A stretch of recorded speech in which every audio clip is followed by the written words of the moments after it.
देखो रोग निदान, तो डिसीज तो अपन ने पढ़ लिया है काय चिकित्सा में। इसमें कुछ चीजें छूट गई हैं कि जैसे संप्राप्ति वगैरह, इन चीजों को अपन एक बार देखेंगे। तो जो शरीर और मन के साथ दुख के संयोग को व्याधि कहते हैं, तुमने खूब पढ़ा है सुश्रुत संहिता में। तद दुख संयोग व्याधि उच्यन्ते, सुश्रुत एक का रेफरेंस है। व्याधि के पर्याय यहाँ पे दिया हुआ है। यहाँ पे देखो, आमय कहते हैं आम रस के कारण, गद कहते हैं विषरूप के कारण, आतंक कहते हैं जीवन में कष्ट में, ये सब व्याधि। इसमें तुम लोग इसका स्रोत करो, आमय, गद, आतंको, यक्ष्मा, ज्वरो, विकारो, रोग इत्य अंथांतरम। कहाँ का रेफरेंस है ये? काय चिकित्सा में पढ़ाया था मैंने कहीं? तत्र आमयो गद आतंक, चरक निदान एक का है। वहां पे ना ये रोग के पर्याय बताए गए हैं। इसी तरह क्या होता है, ज्वर के भी पर्याय हैं जो वहां पे मैंने कॉमन बताया था। ठीक है, वो देखना, वो बहुत कंफ्यूजन होता है। जब वाग्भट ने ज्वर के पर्याय कौन कौन से एक्स्ट्रा बताए हैं? वाग्भट ने ज्वर के पर्याय, अगर पाप आपका और विपाप सर, ओजो असन अंतक पापमा क्रोध, अंतक पापमा क्रोध, आपका APA, ओजोसन पापमा क्रोध अंतक। अच्छा ठीक है, अब यहाँ पे आयुर्वेद तंत्र का प्रयोजन दिया है, ये तुमने पढ़ा हुआ है, चरक सूत्र 1 में है। धातु साम्य क्रिया च उक्ता तंत्रास्य प्रयोजन। तंत्र का प्रयोजन क्या है? धातुओं को साम्य करना। ये बाकी वीडियो क्यों नहीं ऑन कर रहे हो अपने? वीडियो ऑन करो। फिर यहाँ पे देखो आयुर्वेद का प्रयोजन क्या लिखा है, स्वस्थ से स्वास्थ्य रक्षण मात्र स्वीकार प्रश्न, ये तुम लोगों ने पढ़ा है। नीचे देखो रोगों का वर्गीकरण देखो, तो रोगानिक विमान अध्याय 6 में इनका वर्गीकरण किया गया। लिखो, व्याधि के 5 प्रकार से भेद किए गए हैं। रोगानिक विमान अध्याय, अब आज जो वीडियो नहीं ऑन करेगा रिमूव कर दूंगा। तुम लोग एक एक की वजह से ना बाकी सब लोग वीडियो ऑफ रखते हो। चलो वीडियो ऑन करो। रोगानिक विमान अध्याय में 6 में व्याधि के 5 भेद, व्याधि के 5 प्रकार से भेद किए गए। व्याधि के 5 प्रकार से भेद किए गए हैं। पहले देखो वहां पे द्विविध भेद लिखा है, चरकानुसार लिखा है। प्रभाव भेद से साध्य असाध्य होते हैं। ऐसा ही तुमने ज्वर में भी पढ़ा था ना। ज्वर में प्रभाव भेद से कौन से रोग थे? बोलो, प्रभाव भेद से कौन से थे? प्रभाव भेद कहीं भी आएगा, साध्य असाध्य ही आएगा। ठीक है, इसका देखो बल भेद से मृदु व दारुण, बल यही कहलाता है। एक यहाँ पे अधिष्ठान से हो जाएगा, शारीरिक और मानसिक, शरीर में अधिष्ठान करेगा या मन में अधिष्ठान करेगा। आशय हो जाएगा, अमाशय समुत हो जाएगा, पक्वाशय समुत हो जाएगा, और निमित्त हो जाएगा निज व आगंतुज। ये जो 5 टाइप बताए गए ना, प्रभाव, अधिष्ठान, आशय, बल, निमित्त, यही 5 उसके आधार बने हैं रोगों के भेद के। विमान अध्याय 6 में जाओगे तो वहां पे रोगों का डिस्क्रिप्शन आता है, जहां पे रोगों का विभाजन किया है इन 5 के आधार पे किया है। रोगानिक विमान अध्याय 6, इसको एक ऐसा लिख लो, प्रभाव का बल, प्रभाव का बल, प्रभाव का बल अधिष्ठान और आशय के निमित्त है। प्रभाव का बल अधिष्ठान और आशय के निमित्त है। ये 5 नाम तुम्हें याद हो जाएंगे। इनमें ऐसा क्वेश्चन हो सकता है कि चरक ने चरक विमान में कौन सा, किसके आधार पर रोगों का भेद नहीं किया है। याद करना थोड़ा कठिन होता है, पर थोड़ा याद करना होगा। प्रभाव का बल अधिष्ठान और आशय के निमित्त है। फिर इसके बाद देखो यहाँ पे त्रिविध रोग, निज आगंतुज मानस, मैंने कहीं पढ़ाया था तुम लोगों को। चरक के अनुसार रोग कितने प्रकार के होते हैं? चरक के अनुसार रोग 3 होते हैं। 3, निज, आगंतुज और मानस, नाम। अच्छा, सुश्रुत के अनुसार रोग कितने प्रकार के होते हैं? 4 होते हैं। कौन कौन से? जानवी, शिवम, क्या कर रहे? स्वाभाविक भी होता है उनका। क्या? निज आगंतुज, मानस और शारीरिक हो जाएगा। आशा का स्वाभाविक। देखो तुम लोगों को ना बार बार टोकने के चक्कर में मैं अपने टॉपिक से हट जाता हूँ। क्यों बार बार डिस्टर्ब कराते हो? आगंतुक, शारीरिक, मानसिक और स्वाभाविक। आशा का मान। फिर यहाँ पे चतुर्विध भेद एक और बता रखा है, वातज, पित्तज, कफज और मानस। ये वाला कभी पूछा नहीं गया है, वातज, पित्तज, कफज, मानस वाला। प्रयोजन भेद से सुश्रुत ने व्याधियों को 4 भागों में बांटा है। प्रयोजन भेद से, तो ये तुम लोग देख सकते हो कि आगंतुक, शारीरिक, मानसिक, स्वाभाविक। तो इसमें एक नया क्वेश्चन ऐसा बन सकता है कि प्रयोजन के आधार पर सुश्रुत को, या फिर ये नाम दे देगा तो बोलेगा ये किसके आधार पर बांटा गया है? प्रभाव के आधार पर, अधिष्ठान के आधार पर, निमित्त के आधार पर, या फिर प्रयोजन के आधार पर। प्रयोजन मतलब जो हमारा टारगेट है। ठीक है। अच्छा, स्वाभाविक रोगों में तुमने देखा था कौन कौन से रोग आते हैं? जरा मृत्यु जरा पिपासा मृत्यु जरा मृत्यु क्षुध किसने बोला पिपासा है? तृष्णा। जरा मृत्यु, जरा और मृत्यु चरक ने बोला। ठीक है। क्षुध पिपासा जरा मृत्यु निद्रा प्रवृत्ति है किसने बोला है? ये बोला है सुश्रुत ने। सुश्रुत ने और सारंगधर ने। और फिर भाव प्रकाश भी बोलेंगे क्योंकि उन्हीं को तो फॉलो करते हैं। अब इसके बाद देखो सुश्रुत अनुसार त्रिविध वर्ग। ये त्रिविध वर्ग तुम लोग कहीं पढ़े थे? त्रिविध वर्ग रोगों का आध्यात्मिक, आधिभौतिक, आधिदैविक वाला भेद स्थान में कहीं पढ़ाया था मैंने? हाँ ये सुश्रुत में ही पढ़ा है। सुश्रुत में सुश्रुत में पढ़ा था। कहाँ? विमान स्थान में 21 नहीं, सूत्र में ही 21 तो पढ़ा ब्रह्म है। रश्मि अध्याय है। सॉरी आगे कौन सा चैप्टर याद नहीं आ रहा। आत्रोप क्रमणीय अध्याय पढ़े थे कहीं? आत्रोप क्रमणीय अध्याय, आध्यात्मिक, आधिभौतिक, आधिदैविक 3 प्रकार के रोग होते हैं। आध्यात्मिक में उन्होंने बोला त्रिदोष, रज और तम को आध्यात्म कहते हैं, इनसे उत्पन्न रोगों को आध्यात्मिक कहते हैं। जो मानसिक दोषों के कारण जो रोग होते हैं वो क्या कहलाते हैं? आध्यात्मिक कहलाते हैं। पर शारीरिक रोग भी होता है, कोई क्वेश्चन इससे नहीं बना है। आदि भौतिक जो होते हैं आगंतुक होते हैं। भौतिक मतलब होता है जो फिजिकल चीजें होती हैं, इनके कारण जो रोग होते हैं वो इसमें आते हैं। और जो आधिदैविक होता है, मनुष्य से इतर प्राणियों द्वारा उत्पन्न रोग जो कहलाते हैं वो आधिदैविक होते हैं। मनुष्य से इतर प्राणी क्या होते हैं? वायरस बैक्टीरिया, क्या?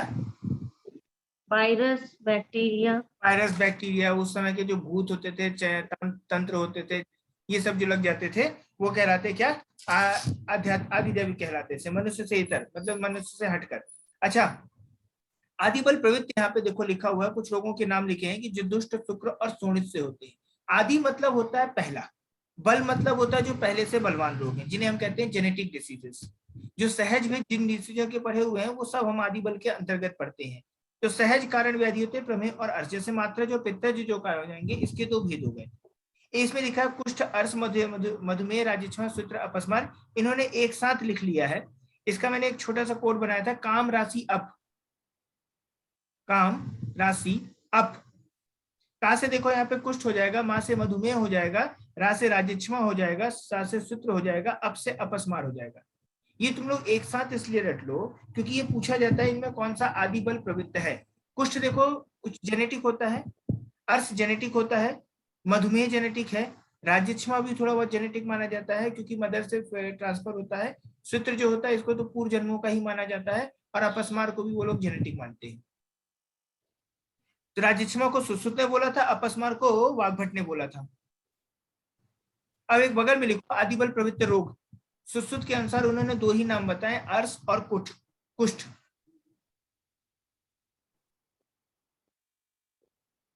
अर्श और कुष्ठ। जानवी तुम्हारा वीडियो क्यों नहीं ऑन हो रहा है? अर्श और कुष्ठ किसने बोला? सुश्रुत। सक याद कर लो, SAK, सक, SAK। सुश्रुत के अनुसार क्या हो जाएगा? अर्श और कुष्ठ। अब देखो जानवी पे शक हो रहा है ना, ये हॉस्टल में नहीं है, पढ़ाई नहीं कर रही, कहीं इधर उधर कहीं मार्केट में होगी, इसीलिए वीडियो नहीं। सर मार्केट में नहीं हूँ मैं। अच्छा ये बीमार है। शक दूर कर दिया इसने। सुश्रुत के अनुसार अर्श और कुष्ठ क्या है? सहज व्याधि है। ठीक है, इसके बाद देखो वाग्भट। वाग्भट के अनुसार क्या है? अर्श और प्रमेह। बाप याद कर लो, BAP। वाग्भट सबके बाप है ना, सब कुछ निकाल निकाल के एक बना लिया उन्होंने बुक। वाग्भट के अनुसार अर्श और प्रमेह, और डलहन के अनुसार प्रमेह और सोस। डलहन के अनुसार प्रमेह और सोस। अब देखो ना क्वेश्चन यहाँ तुम लोगों से कैसे बनेगा। अगर मान लो वाग्भट के अनुसार दे दिया कि वाग्भट के अनुसार सहज रोग नहीं है, या वाग्भट ने सहज रोग बताया है, तो तुमको यही एग्जाम्पल बताना होगा, अर्श और प्रमेह ही बताया। डलहन ने बताया तो उन्होंने प्रमेय और सोस बताया, तो यही नाम लोगे तुम, इसके अलावा नहीं लोगे। बाकी ये ना तुम्हें कहीं टीका में कहीं कुष्ठ मिला, कहीं अर्श मिला, मधुमेह मिला, राजच्छमा मिला, ये सब एक साथ लिखा हुआ है। अब इसके बाद देखो वाग्भट का बगल में लिखा है सहज या कुलोद्भव। तो सहज तो तुम बात जानते हो, और कुलोद्भव मतलब कुल से उत्पन्न होने वाले रोग। फिर इसका जाता है चरक। चरक ने उसे बोला क्या? कुलज। तो चरक और कुलज बहुत बड़ी बात नहीं है, कुलज रोग असाध्य होते, ऐसा भी क्वेश्चन आ चुका है। कुलज असाध्य होते हैं। भेल के लिए एक वर्ड लिखा है प्रकृति प्रभाव। प्रकृति प्रभाव, प्रकृति प्रभाव जो प्रकृति से होते हैं, प्रकृति मतलब नेचर, वही चीज आ जाएगी। यज्ञवल्क्य ने इसे संचारी बोला है। देखो यज्ञवल्क्य के 4-5 पॉइंट आ गए हैं, कहीं बनाए हो नोटिस, कहीं नोट किए हो यज्ञवल्क्य के जितने भी पॉइंट हैं? तो बताओ, चलो सब बताओ उसके कौन कौन से पॉइंट पढ़े हो। अष्टांग मैथुन, यज्ञवालक्यता योग और अष्टांग मणियों मैथुन, की सेकंड क्या? दूसरे नंबर पे योग में भी यज्ञवालक्य है ना, और योग की डिफिनेशन दी है हाँ यज्ञवालक्य ठीक ने। है। हाँ तीसरा यहाँ अभी रस शास्त्र में मणियों के भेद के उसमें यज्ञवालक्य ने दोष और वो धातुओं बताए का थे। 6 अग्नि प्रयोग जी से। सर। और चौथा यही है सर। चौथा ही और भी है मैडम। अभी तो आपने एक जगह देखा था जब हम सुश्रुत में पढ़ रहे थे, शुक्र की उत्पत्ति रस से, वहां पढ़ा था। फिर एक अभी काय चिकित्सा में कहीं और भी आया है, और एक कहीं डिफिनीशन मैंने पढ़ाई थी यज्ञवल्क्य की, इंपॉर्टेंट थी कुछ, पीछे कहीं मैंने पढ़ाया है, अब मुझे याद नहीं आ रहा। डिफिनेशन तो यज्ञवालक्य ने सिर्फ योग की दी है सर, नहीं मैंने डिफिनेशन इसके अलावा योग भी पर। यही पढ़ा है मैंने। चलिए मैं ही ढूंढ के बताऊंगा, लेकिन ये सब मैं बताया हूँ, पीछे है, ढूंढ के बताऊंगा। अब इसके बाद देखो जन्म बल प्रवृत्त रोग। देखो जन्म बल प्रवृत्त मतलब जो डिलीवरी के समय जो रोग होते हैं, इन्हें हम कहते हैं कॉन्जेनाइटल कहते हैं। तो गर्भावस्था में माता के मिथ्या आहार विहार से होते हैं। ये कौन कितने होते हैं? 2 होते हैं। एक होता है रसकृत होता है, एक होता है दोहद अवस्था जन्य। रसकृत होता है मतलब का क्या होता है, जैसे मान लो उसके आयरन में, खाने में आयरन की कमी है, कैल्शियम की कमी है, प्रोटीन की कमी है, कार्बोहाइड्रेट की कमी है, तो उसके डिफेक्ट के कारण जो बच्चे में रोग आ रहा है वो कौन सा होगा? जन्म बल प्रवृत्त, और वही हो जाएगा रस। दोहद अवस्था जन्य हो जाएगा, जैसे उसे खट्टा खाने का मन है और खट्टा लाके नहीं दिए, तो जो रोग हो जाएगा वो दोहद अवस्था। मीठा खाने का मन है, मीठा नहीं दिया। खट्टा नहीं देने से मतलब क्या हुआ? उसमें कहीं ना कहीं पित्त दोष या फिर और अग्नि महाभूत की डिस्टर्बेंस आएगा। अगर उसे मीठा खाने को नहीं दिया तो उसमें मधुर अवस्था जन्य कोई रोग, मधुर अवस्था हो जाएगा, और तो उससे क्या हो जाएगा? उससे कफ दोष की कोई रोग होंगे, कफ दोष की कमी हो जाएगी। यदि उसे कोई जल से संबंधित चीज है तो उसके शरीर में जल महाभूत की कमी हो जाएगी, ये उससे रोग हो जाएंगे, तो रसकृत दोहद अवस्था जन्य हो जाएंगे। इससे जो रोग होते हैं, अब ये क्या है, डेवलपमेंट में डिफेक्ट डालेगा। इसके याद करने का तरीका क्या है? जन्म बल प्रवृत्त कोई ना कोई ऑर्गन डैमेज कर देगा। तो देखो मूक, बधिर, पंगु, वामन, अंधत्व, ये सब चीजें किसमें हो जाएंगी? जन्म बल प्रवृत्ति। कोई एक ऑर्गन का कम हो जाना,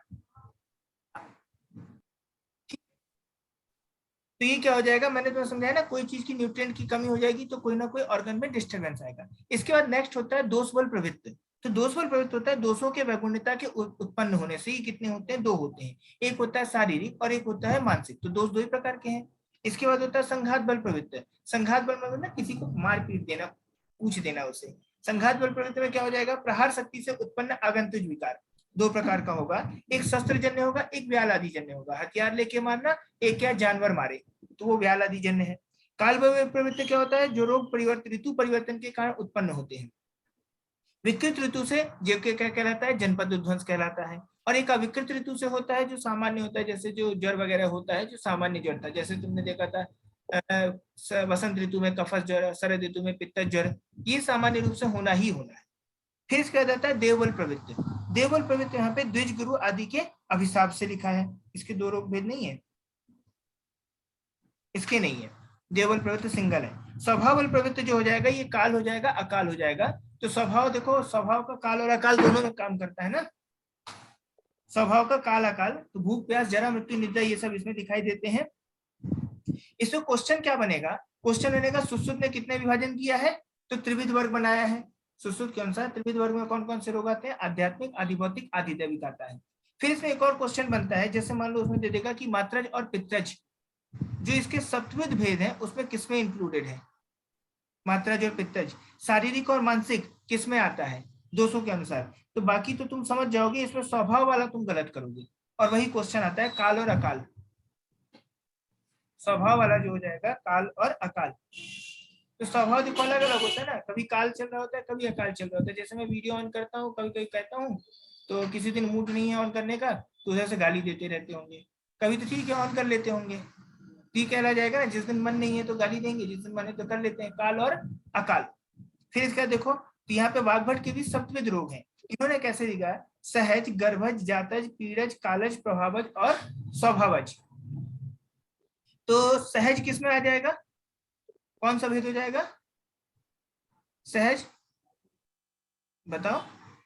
सुश्रुत वाले में कौन, आदि बल आदि बल आदि प्रवृत्त। बल प्रवृत्त, और गर्भज वाला किस में चला जाएगा, जन्म बल प्रवृत्त, ठीक है। जन्म जातज बल। वाला किस में चला जाएगा, किसमें, ये भी जन्म बल प्रवृत्त में ही जाएगा।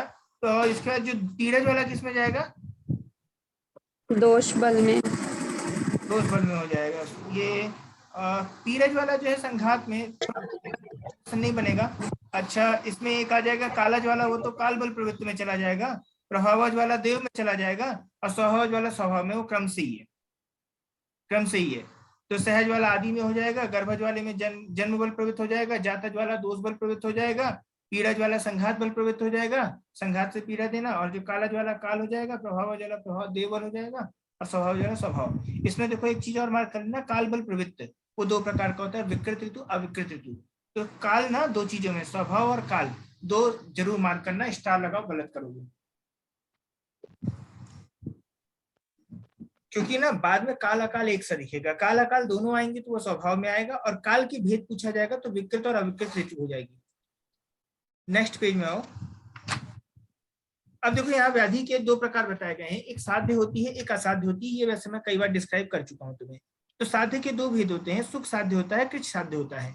कृच साध्य का मतलब होता है जो शल्य साध्य व्याधियां होती हैं, ज्यादातर वो कृच साध्य में आती हैं, औषधि से ठीक नहीं होती है, पर शल्य कर्म करने से ठीक हो जाती है, वो कृच साध्य व्याधियों में आएंगी। फिर इसके बाद जो है नेक्स्ट जो आती है असाध्य, याप्य होती है, जिसमें आयु शेष है, मतलब उसका टाइम अभी नहीं हुआ है पूरा, तो उसे थोड़ा सा तकलीफ सहना है। तो जब तक उसे पथ्य का सेवन करेगा तो तकलीफ नहीं होगी, जैसे ही पथ्य का सेवन करेगा तुरंत तकलीफ होने लगेगी। फिर इसके बाद होता है अनुपक्रम, नाम में ये उपक्रम मतलब होता है चिकित्सा, अनु मतलब होता है नहीं, तो जिसकी चिकित्सा नहीं है, यह बताई ही नहीं गई है। तुम चरक में बहुत जगह पढ़ोगे जहां चरक ने उनकी कोई चिकित्सा नहीं बताई है, वो सारे के सारे असाध्य रोग हैं जिसमें उन्होंने चिकित्सा नहीं बताई, तो उसे प्रत्याख्येय कहते हैं। प्रत्याख्येय का मतलब एक और होता है बताकर चिकित्सा करना, बताकर चिकित्सा करना। मान लो कोई कैंसर के एंड स्टेज में है, तो तुम उसे बताओगे कि देखो ये ठीक नहीं होगा, इसको जाना ही है, बस हम ऐसा कर सकते हैं कि इसको तकलीफ ना हो, हम लोग उसे दवाई देंगे तो उसे तकलीफ कम हो, ये कर सकते हैं। आयु समाप्त हो चुकी होती है उसकी। इसके बाद यहाँ पे पुनः साध्य रोगों के तीन भेद किए गए हैं। साध्य रोगों के तीन भेद क्या है, एक अल्प उपाय साय, एक मध्यम उपाय साय साध्य, और एक उत्कृष्ट उपाय साध्य। अल्प उपाय मतलब जैसे किसी को मान लो प्यास लगी तो पानी पी लिया, किसी को खांसी आ रही थी, एक सीधा पड़ा हुआ था, पी लिया, ठीक हो गया। एक होता है कि एक खांसी ठीक नहीं हो रही है तो उसने क्या किया, साथ में एंटीबायोटिक भी ले लिया, जिथ्रोमाइसिन भी ले ली, तो वो क्या होगा, मध्यम उपाय हो गई। और एक है जो ठीक ही नहीं हो रही है, तो जाके वो क्या करेगा, बढ़िया एमडी को दिखाएगा, डीएम को दिखाएगा, तब जाके वो ठीक होगा, वो क्या हो जाएगा, उत्कृष्ट उपाय साध्य। साध्य तो है, जैसे फीवर होता है, तो एक फीवर आता है जो तुमको कुछ नहीं करना है, थोड़ा सा रेस्ट कर लेते हो ठीक हो जाता है। एक फीवर है, कम से कम एक मेडिसिन तो लेनी पड़ती है, एंटी पैरासीटामोल ये कुछ ऐसा ले लोगे। एक होता है कि भाई उसमें एंटीबायोटिक, मतलब डॉक्टर के एक पास जाना ही पड़ेगा, दिखाना पड़ेगा उसे, ये हो गया, ठीक है, इसमें ऐसा नहीं है। फिर इसमें होता है सुख साध्य रोगों के लक्षण, ये चरक सूत्र 10 का रेफरेंस है पूरा, ये बहुत इंपॉर्टेंट है, गलत होता है। चरक सूत्र 10 जो है वहां से क्वेश्चन बनते हैं और कठिन क्वेश्चन बनते हैं। चरक सूत्र 10 में ये वाला पढ़ लोगे तो कम से कम साध्य रोगों के लक्षण पहचान जाओगे। हेतु है पूर्व रूपाणी, रूपाणी अल्पानी, ये जिसके हेतु रूप ये सब अल्प होते हैं। मध्यम हो जाएंगे तो किसमें हो जाएगा, किस साध्य में चला जाएगा। इसमें लिखा है ना च तुल्य गुणों दूसरा, इसका मीनिंग क्या होता है, ना च तुल्य गुणों दूसरा, दोष और दोष समान न हो, समान नहीं होना चाहिए। तो फिर अपन ने तो ऐसा प्रमेय में पढ़ा था, तो वहां कृत साध्य हो जाता था, पर वहां एक एक्सेप्शन, अपवाद है वो। क्या एक्सेप्शन है बताओ।